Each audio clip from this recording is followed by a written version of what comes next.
That was Osun State Governor Ademola Adeleke accusing the Economic and Financial Crimes Commission one of the accounts of the state. Well, the account reportedly was used for the payments of workers' salary and was allegedly placed on post-no debit status by the anti-graft agency.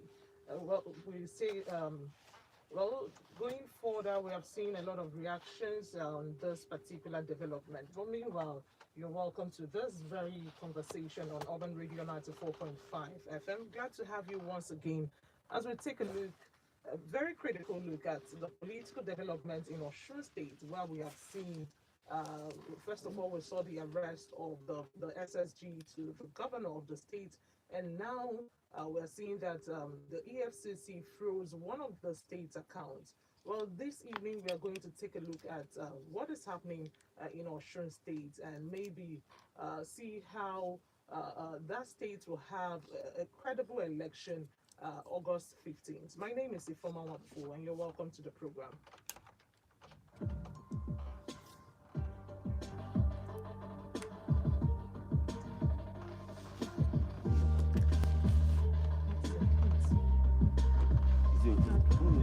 Don't worry yourself.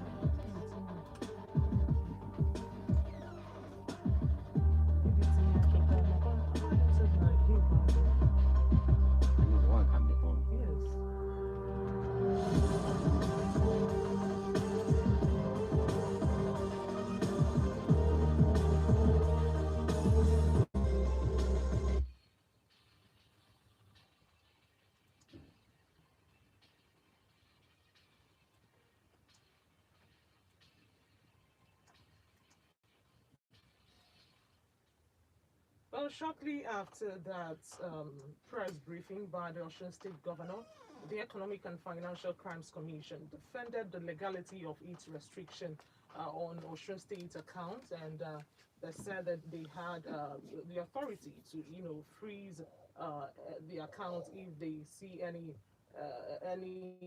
maybe transfer. According to them, they suspected that the Osun State government was transferring some funds to a private account. Maybe we'll take a listen to what one of the EFCC officials said during an interview yesterday, defending the actions of the agency.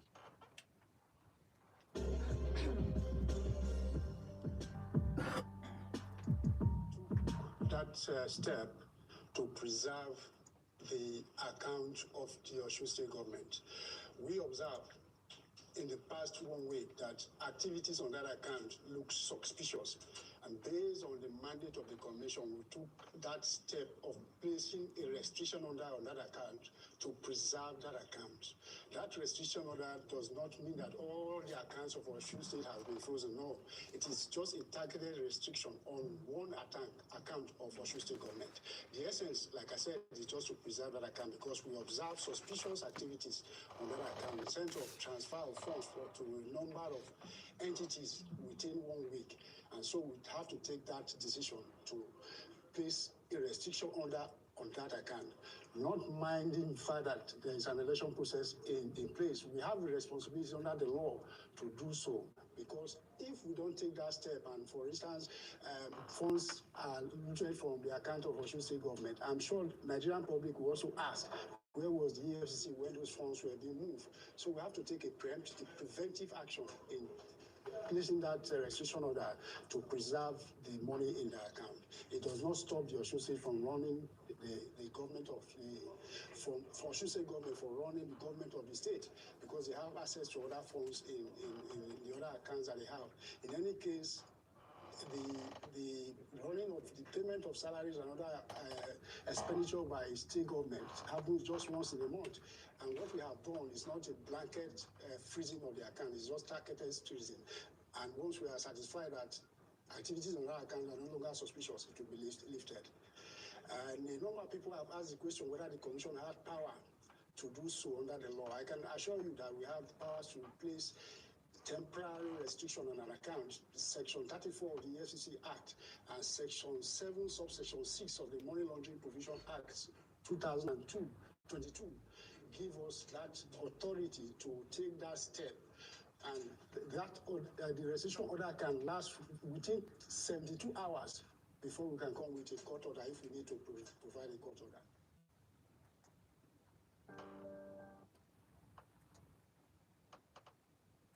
And yes, Wilson Wajadrin, I hope I got that name correctly. He is the Director of Public Affairs for the Economic and Financial Crimes Commission. He was on a televised interview where he spoke to some of the issues on the freezing of the Osun state government, and he says that the EFCC had every right to do so. Well, this evening we're taking a critical look at this development. But before then, we also know that the president has directed the EFCC to vacate a court order on, freezing an account belonging to the Osun state government. And he said in a statement that he personally signed, he said that he feels deeply embarrassed by EFCC's action because of the timing of the agency's action. And he said that the directive to vacate the court order became important because every action taken by an institution of the state, especially at the federal level, is always credited to him as a president, even when he doesn't know anything about it. So this evening we are taking a critical look at this, and what is the possibility of having a free, fair, and credible election in Osun State? This evening I'm being joined by a public affairs analyst, Mr. Emeka Odum. You're welcome to the program. Thank you so much. It's always a delight to be here, and good evening to our listeners. I know you've been following up on the recent Osun saga. Well, the Osun State is in the news lately, and we can understand why. Previously, we saw that the SSG to the state government was arrested, but he was later released. We also saw that some persons made away with the voter cards. I don't know how far they have gone with that to track those voter cards, but this is a recent development. The EFCC froze one of the accounts belonging to the state government. How do you react to this? Do you think this is really political, or do you think it's a necessary administrative action? Okay, thank you so much. It is a very interesting, development. Interesting in the sense that it creates opportunity for people to also take a look at activities and actions of government agencies, those who have been saddled with responsibilities, how they go about their responsibilities, and in a manner that does not leave much to be desired. Yes, if you look at the recent action by the EFCC, there's no doubt. Initially when this news broke, I was one of the people who said, "Look, does EFCC have the right?" Although the initial information that came, you see, in public communication, your choice of words matters a lot. See, it's very interesting for us to note that what has happened in the true sense of it is not the freezing of accounts.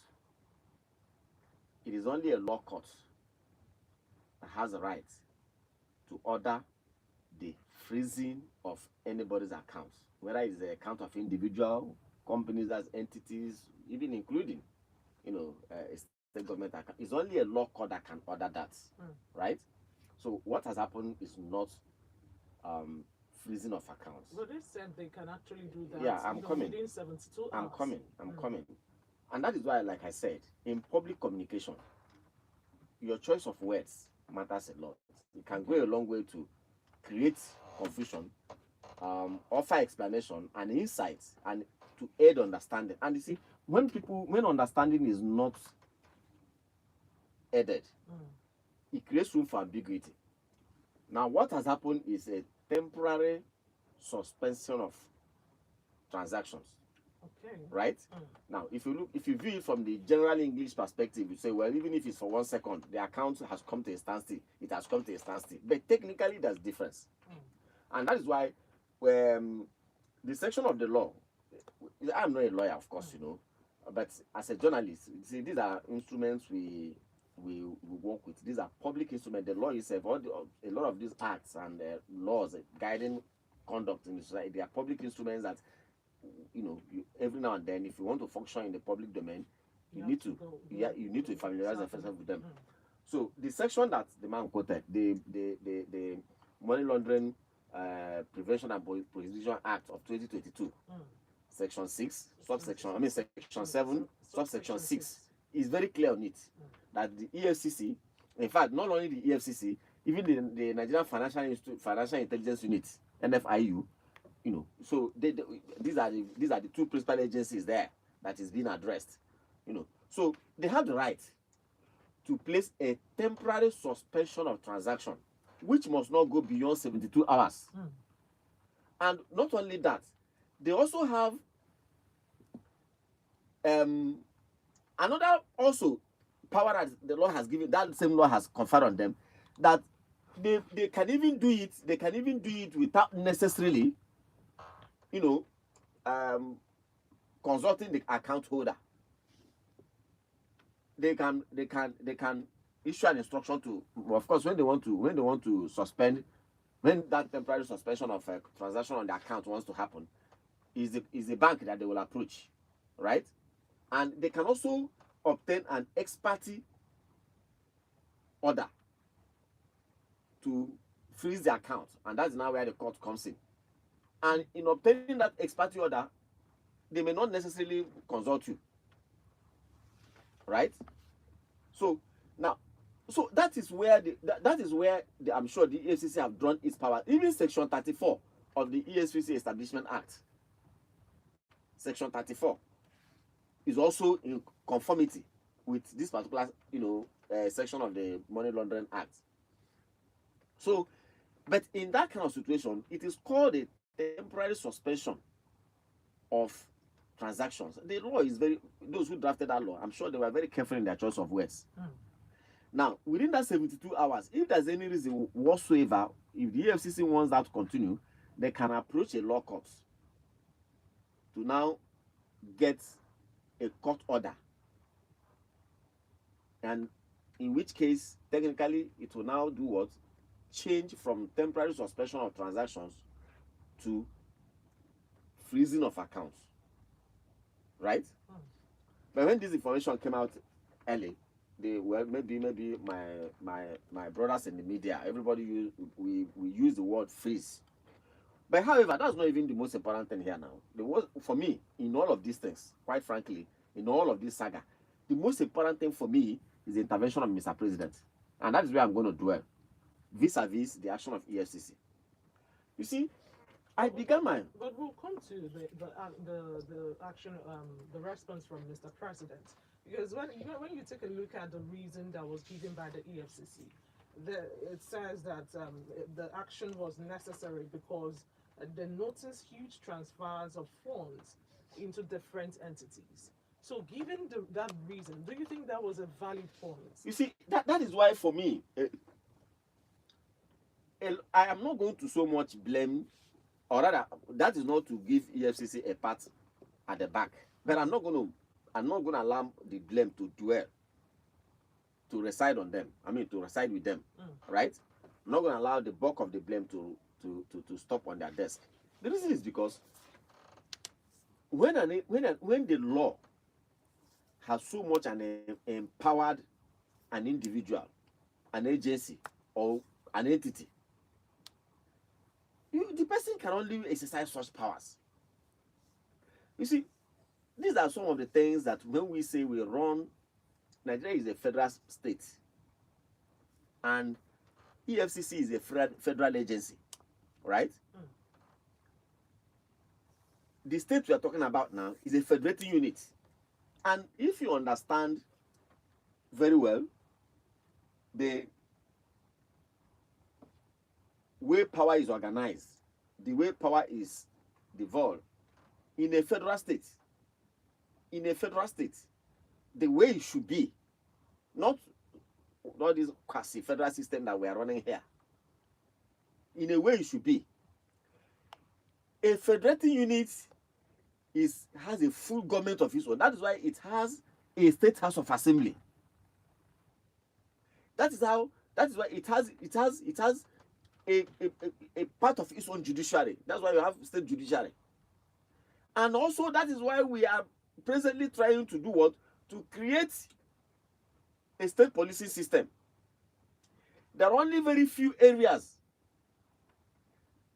you can say that the federating unit does not have the power to create its own authority for the sake of national unity, security, and cohesion. When you begin to talk about issues of currency, issues of immigration, even to a certain extent immigration, issues of defense, armed forces and co. You know that federating units are limited in those areas. But when you come to issue of managing or checkmating corruption tendencies in governance, a federating unit can make its laws to regulate itself. And that is why when we say we are running a federal system of government, it becomes very offensive for a federal agency to just, in his own wisdom, in his own thinking, that we don't like the volume of activity that's happening on this account within 24 hours. Therefore, they clamp down on it. But that is what the law says. That is what the law has given them the power. So are you going to blame them? So the blame is now on the system that we operate. If we actually operate a federal system of government the way it should be, then we begin to ask questions. Can a federal agency just wake up one morning and clamp down on the on the financial system or instrument of a federating unit? Where can that happen? Undermining even the state legislative, because the state legislature is the highest lawmaking body for the state, for the federating unit. But again, like I said, I'm not going to blame EFCC, because that is what they have found in the law that is handed. It wasn't the chairman that put the law together. It's not the officers that put the law together. They're only operating based on what is written down for them. So you're saying that even if EFCC had, a very valid reason to, I'll come to that. I will now come to So we are dealing with, like I said, we are looking at the letters of law now. We will now come to the moral issue of the job itself. And it is actually, if you look at the statement by the president acted on the moral authority that he also has to intervene, because he began by, in that statement, he began by saying that even though he had made a resolve that all federal agencies, particularly those that are dealing with issues of security and issues of corruption and things like that, they should freely do their job without any interference, without even resorting to him. Let them follow what is in the book and do their job. And it is that he showed that EFCC was doing that now, right? But that he's compelled, given the sensitivity of the moment and the fact that however this turns out to be, he is the one to be asked, or he's the one to bear the responsibilities. It is based on that now that he can look at the situation to say, look, even though I'm not trying to blame you, but please stay action for the sake of stability. And that is the moral, and that is where you can now say, begin to look at what EFCC did. Because EFCC itself also has to be a responsible citizen, corporate citizen of the country. They should also, be able to be emotionally intelligent. Yes, like the man that, like the EFCC spokesperson said, he said election or no election. No, sir. No, sir. I'm sure that the president has put that right. You see, we must understand that first and foremost, we must have a country. Right? Now, this country that we have, not normally, the harmony of a country is a very fragile thing. The harmony of every country in the world And many countries that have toyed with their harmony and cohesion, they paid very seriously for it. Crisis does no one any good, and you never can tell what can snowball into a bigger crisis. It might no big crisis starts big. They usually start very little. Before you know it, is how you manage it. Before you know it, it now snowballs into a big issue. So for me, I felt that since EFCC, yes, they have a responsibility. They are probably tracking the account, and we are told it's the ecological account, isn't it? So um to them now, how can the other state, I mean, how can the Osun State government say that this is the account through which they pay salaries? Even if they do, it's not yet end of the month. It's not for them to determine all those things. They may be right, but it's not in their place to determine, right? It's not in their place. So if they have, even if they had seen all this movement, as long as you have the records, it is the atmosphere is too charged and too sensitive now, knowing too well that people are not even looking at EFCC in this action. They are looking at the presidency. They are looking at APC. And that is why I'm happy. So the problem now is that they went on to freeze that account 10 days before the election. If they had done that after the election, or maybe a few months before the election, would you justify that, and would you say that the action is justified? Because I'm looking at the best way they could have handled this issue. So you see, since the law says that they can place a temporary suspension of transaction, that is what the law says. So you can't fault them on that. The only thing we are saying now is that you could have been more emotionally intelligent. You could have been more sensitive to the mood of the time, right? In order not to heat up, because Osun is already heated up. You don't need to. See, if you are listening to the statement of the Commissioner of Police that was newly sent to Osun State, I mean, I was listening to the PRO, and I know that the PRO was just carrying forward the mindset of the new commissioner that was sent. He was appealing for calm. So anybody, whatever you can do now, as long as Osun is concerned, is to keep dousing the tension. Do all you can do to bring the tempo down, to bring the tension down. Because election, we have come to realize that election in Nigeria is once it's time for election, the atmosphere is charged. Where that heat comes from is a debate for another day. Where the tension comes from is a debate for another day. But the truth is that there's always tension. Everywhere is heated up. So you don't need to act. Whatever you can, whatever you know, if you do this thing, you aggravate situation. You don't need to do it. I asked you earlier if you think this action was politically motivated, because I know that we've seen the likes of Yahaya Bello, he is walking free, and many other politicians who are supposed to be investigated by the EFCC. So what we see in this country is that the anti-graft, goes after those who are in other parties, but when it comes to people who are in the ruling or APC, they turn the other way. They turn a blind eye. So do you think they can easily convince the public that their actions were, merely administrative and not political? That is the point. The point you raise is quite correct, but on matter of this nature, yes, we know that any agency can be used as a tool. There's no doubt about that. Any agency can be used. I mean, we're in Nigeria. We have seen it happen over and over and over and again. Any agency, any government agency can be used as a tool by those in power. Those who issue orders and control them to get at their opponents. Those things are very clear. I mean, that's one of the fears that people are even expressing now when we talk about state police. That's one of the fears that a lot of people are talking about. So those ones are very clear. But the point we always say is this: the moment you soil your hands, you lose your argument of victimization. The whole argument of victimization no longer hold power. And see, the truth of matter, and that is why I say, look, if EFCC invites any opposition politician who probably has been in government, you embezzled money, or you have questions to answer on maybe your conduct in office, Go and answer them. Whether they wrongly or rightly invited you, go and answer them. Now, of course, even, you know, I had a boss. I had a boss.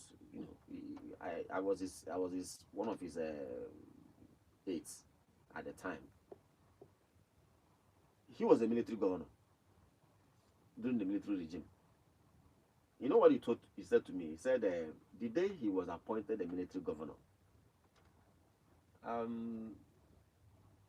the late General Tunde Idagbo, who was the chief of staff, Supreme Military Headquarters that time, called him and said, look,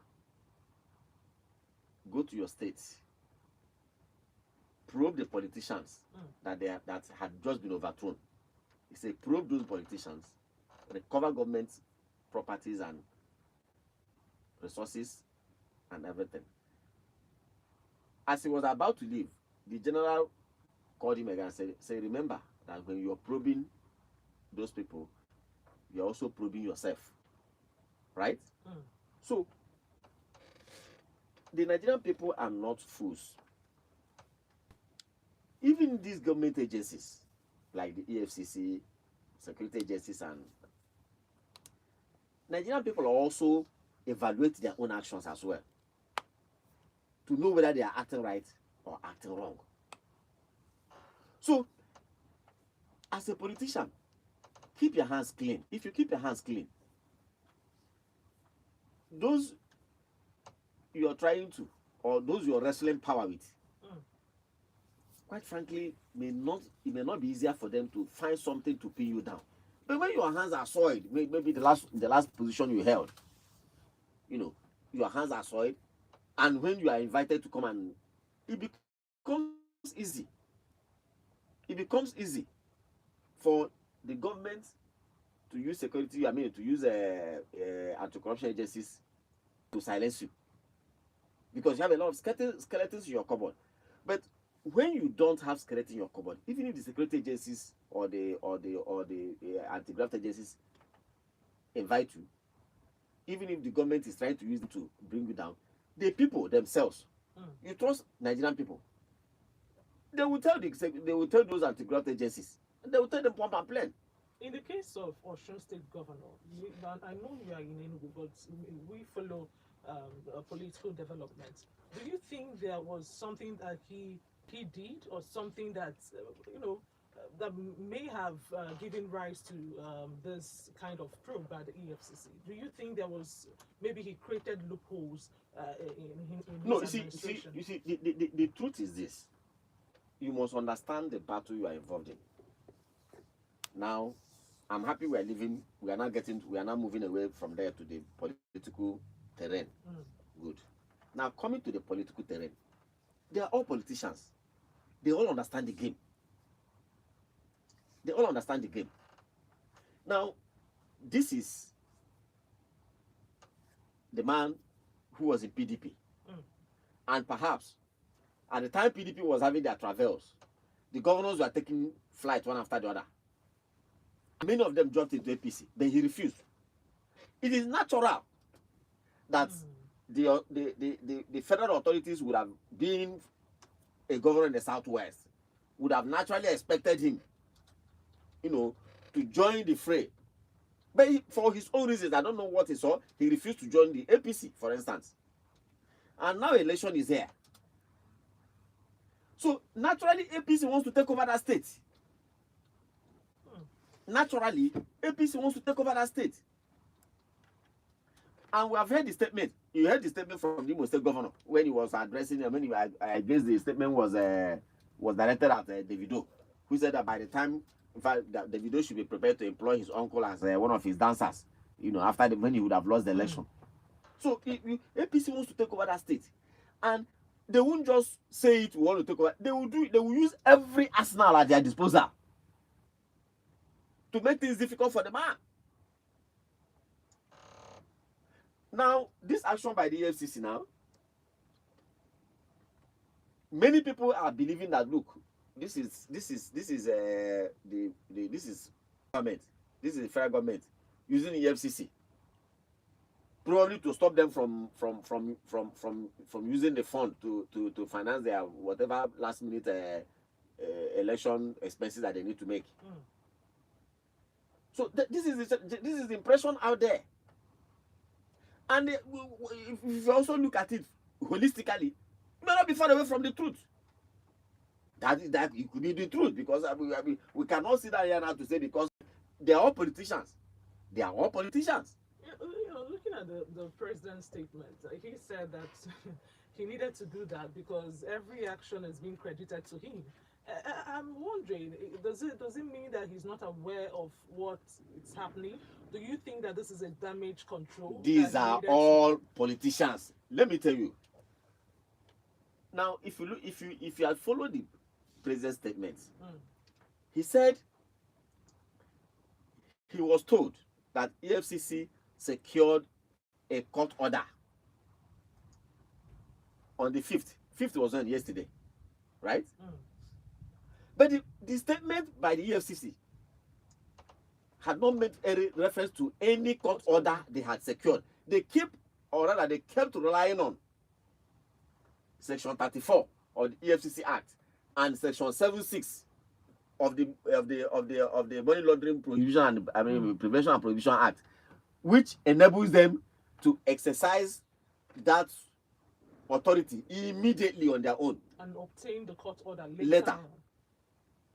So they themselves have not bet. But what the president is saying now, that he was told that they obtained in other words, the president was not even looking at these relevant sections. He was looking at EFCC action that is backed by a court order. And that's why he said they should also proceed back to the court to vacate the order. So the president didn't see it as administrative action. The president saw it purely as, a court action. So if you look at all of these things, if you are a very critical mind, you know that all of these whole things, it can be damage control. Strategies and political strategies, and advise these people. Okay, since this has done, this is the way to go. Since this has done, this way. But all well and good. For me, all well and good, because this is what ordinarily from ab initio, if I were to advise the EFCC chairman, I will not authorize that action.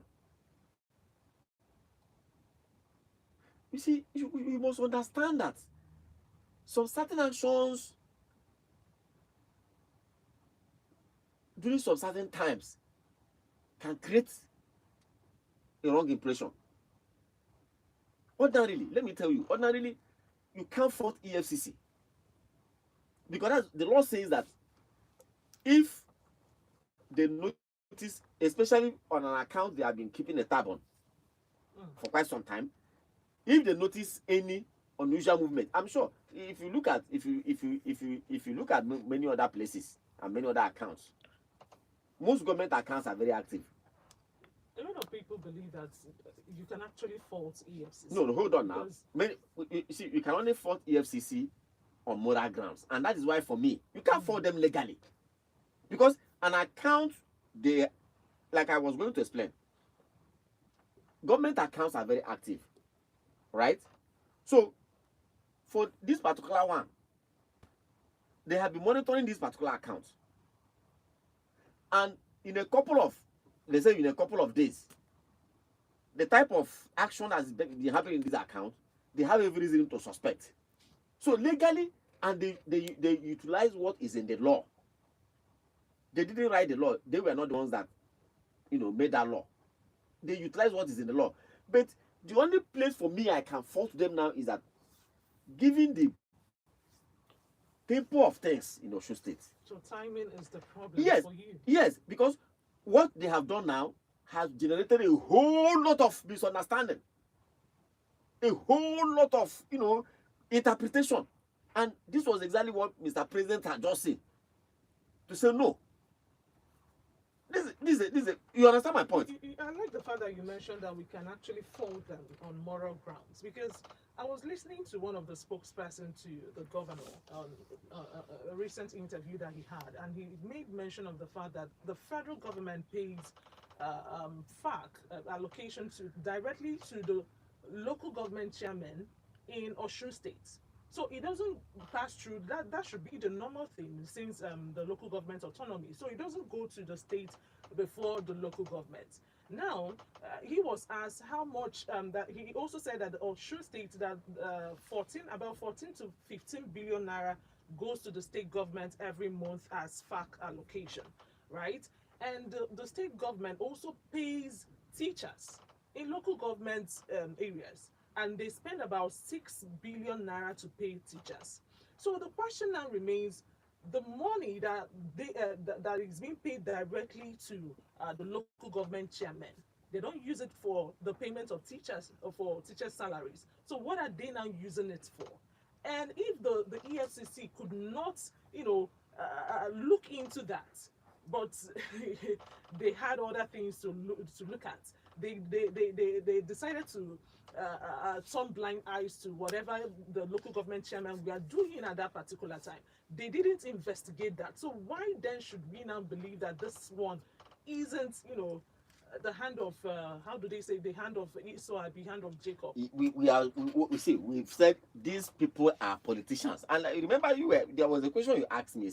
You say, is it not possible that what is even happening from the presidency is the damage control? Could they have, done this?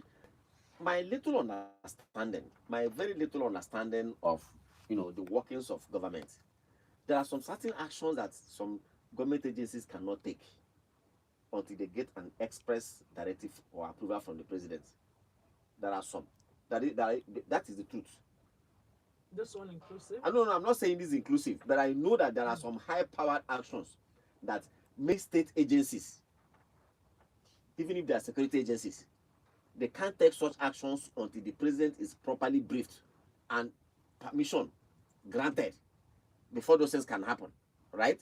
So I am thinking that this particular action of freezing the account may or may not have been. But what is even more important here is that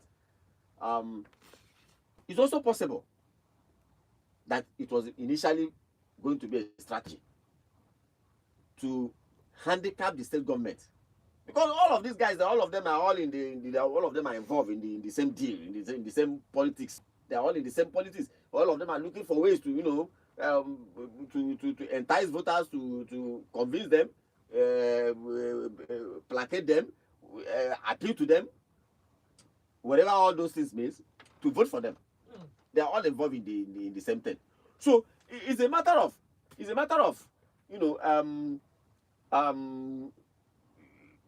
making your opponent handicapped. It's possible that is what initially was going to play out here. It's also possible that the hue and cry, the Osun State itself has so much cried so loud, and that they've been able to cash in on the public appeal, and a lot of people have spoken against it, and there's a retreat. These are all options that can be on the table. When you deal with politicians, it's like this one, you try this one, it didn't work, you put back, you put this, you want to play this card, your opponent has caught you, you pull it back again, and so it was a mistake. I didn't intend to, I was only looking at the card. But initially you wanted to play the card. So these are all strategies. Now, whatever may be the case, the president has done one of the most important, let's even assume that it was intended in the first place. It was a strategy in the first place. The president has done one of the most beautiful job you can think of. For me, right now, he's a hero. Even though, if you dig deeper, that heroism may not begin to ask, but on the surface right now, he's a hero. So you believe this can actually douse further tension? Yes, it's good, because the Osun State governor in the press conference appealed to the president, and the president had responded positively. And in fact, if there's going to be a follow-up statement from the governor, he will thank the president for intervening to save probably what would have been a major, crisis. And so that's why I said that on that moral ground, the EFCC itself should have, looked at this to say, many times we watch films and we see when some certain institutions want to take action, right? The heads of those agencies or all the strategic officers that are going to be involved, or heads of various sections that will be involved, we sit down to strategize to say, look, how do we achieve this? When option one comes, everybody will look at that option and discuss the possible consequences and benefits. You look at this one, you decide, say, if we take this option, what is likely to be the consequences? What is going to be the collateral damage that we are likely to encounter here? So, do we have better options? What about if you do this? If you drop this option and go this way, are we likely to achieve? So these are the issues. So I believe that the EFCC probably from ab initio should have looked at this issue. Freezing the state and yes, like the EFCC man said, I don't believe that account is the only account. I don't know, but by little knowledge of how these government things are done, I don't believe that is the only account. But even if that account even if that account is rarely used, but now being used for a particular purpose, and the EFCC has chosen it, the Osun State government will do what? Cash in on it and blow it very loud and tell the whole world that, in fact, the operation of the entire state has come to a standstill. All right, Doctor. And that is the politics we are talking about. I'll get back to you, because you have to speak on the impact of this, the president's action, because we are heading into a very important time in the country's nation's what I call it scene or whatever. But the thing is, I would like you to speak on whether this intervention by the president can actually impact future elections. 2027 is much around the corner, and we are seeing this consistent shrinking of the political space, right? And it's now becoming a pattern. We saw this happen in Edo State, where before that was prior to Opegolo's election, right, in 2022, right? And we saw that. So this is now becoming a pattern in the political space. So I would like you to speak to that maybe when we come back. But we have to take some calls and get your reactions to this particular conversation. 0916 Let's get your thoughts. We have seen that the president has already intervened and he ordered the EFCC to unfreeze the account of the Osun State government. We'd like to get your thoughts on that and what you think about its impact on the future election. Hello.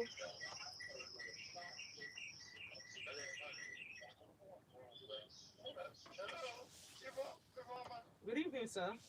Good evening, good evening, good evening, yes, my analyst. I've just done a video. I hope it will trend. If somebody asks me, you are being a critic of the president, what do you think about intervention? I just did a video giving the president kudos.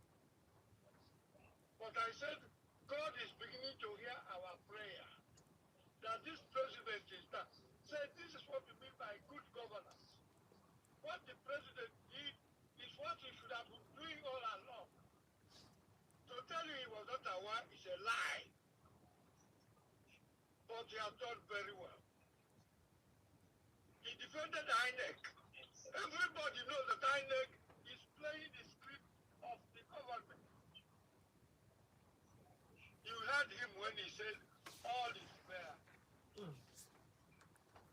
What we have done is this is a step, and I'm encouraging the president, do more. There are still, there are COS, there are DME case, it's a case that is still hanging.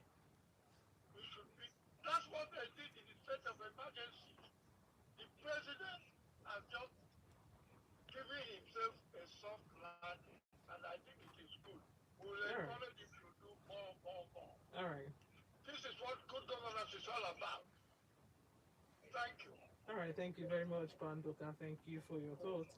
We also have to question whether that intervention was based on the fact that Governor Adeleke promised to support him in 2027.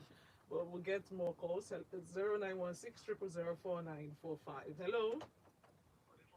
Good evening to you.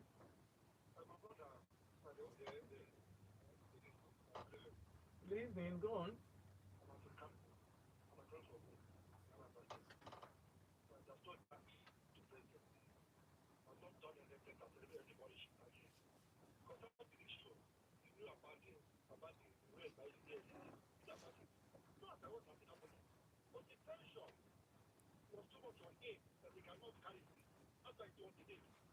Hmm.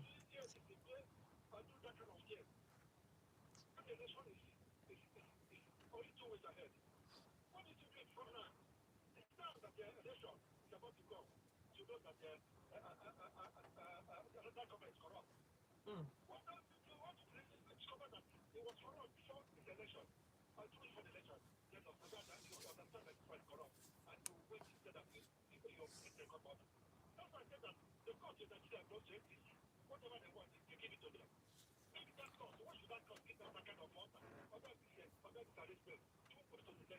All right.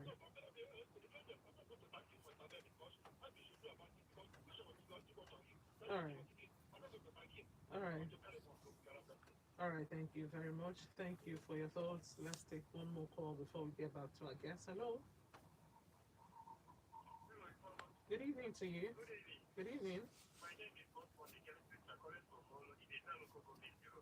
All right. Quickly.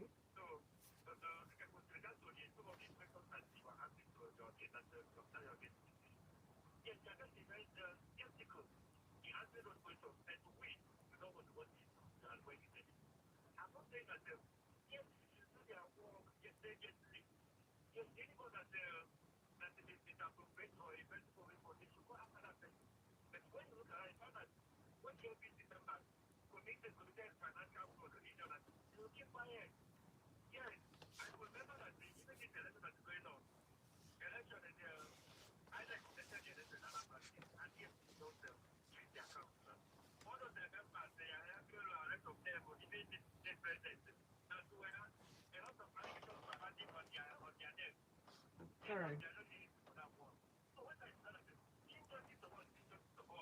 All right.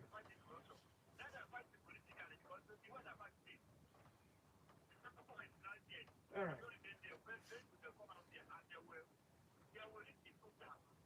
All right. All right. All right. Thank you very much. Thank you very much for your thoughts. Mr. Emekodum, we need to get back to you. I asked a question earlier on. What do you think about the president's intervention on a future election? Yeah, it might not really be on election, but the intervention is very important, because it sends a signal, you know, to most government agencies. If for any reason whatsoever, this government agency, yes, you can do your job. Nobody says you shouldn't do your job, but you must do your job with emotional intelligence. It's a fact. Do your job with the ultimate aim of keeping the society together. You don't come to say you must do your job, and after your job, what happens? It creates more problems. Yes, you are trying to be right, you are trying to assert yourself, you are trying to do your job, but at the end of the day, you end up creating more problem, right? That is not good enough. So, what the president has done now, for me, is a signal. But That do you also think that he intervened because the Governor Delegate promised to support him in 2027? Because I listened to one of his speeches. No, I don't think so. I don't think so, because if it was a traded deal, Mm. oh, because he promised to support him in 2027, so then most of the things we have seen now happen probably wouldn't have happened, right? Because when deals are made, so okay, I'm going to support you, um, but you also guarantee me my own return. I work for you here. You get more than you win this state at the presidential level, but now that I'm contesting election, you do what you also make the terrain very soft for me. Then we probably wouldn't have seen most of the things to see, because right now it's more like survival of the fittest. Adeleke has to be extra strong now. And in fact, if he had not been strong, he probably wouldn't have even gotten to this point. So I don't think it's a matter of is an issue of for me. I at a point I was even saying that you don't go you are going into election and you think when you announce that you support so they give you an easy ride. It doesn't work that way. So that is the truth. But most importantly, the action of the president, like I said before, it could have a lot of things could have happened. But let us not begin to theorize and begin to flay over things that we don't have the details of. The truth of the matter is that let us take what is on the surface. Let's just take what even if we have an idea of based on experience with the things that may have transacted, but let's dwell on what is on what we are told and what we are given. His intervention is a signal. Even to security agencies. Now, let me give you an example. Let me just give you an example. Almost out of time, but Assuming few where in those days, during the time President Muhammad Buhari was a contender in the election, probably in 2011 general elections or 2011 general elections, right? And 10 days or even 1 month to the election, President Muhammad Buhari says something or does something that is against the law, which very obviously nobody that makes that kind of statement should not be allowed to work the state. EFCC, the Secretary General should invite him to ask questions. If that had happened and the DSS now went ahead and picks him up, what do you think will happen? All right. We'll leave it at that. Well, we've seen reactions and counter reactions, but I think this will also. August 15th, Osun State will be electing a new governor. So this, we are going to see whether this will make provide a free, fair, credible election for the people of the state. But this is a welcome development from the president intervening in such a matter, asking the EFCC to unfreeze the state government account. We're looking to see more of this, just like Pandota said, we're looking to see more of this from Mr. President. There are a whole lot of issues that he needs to intervene. My name is Ifoma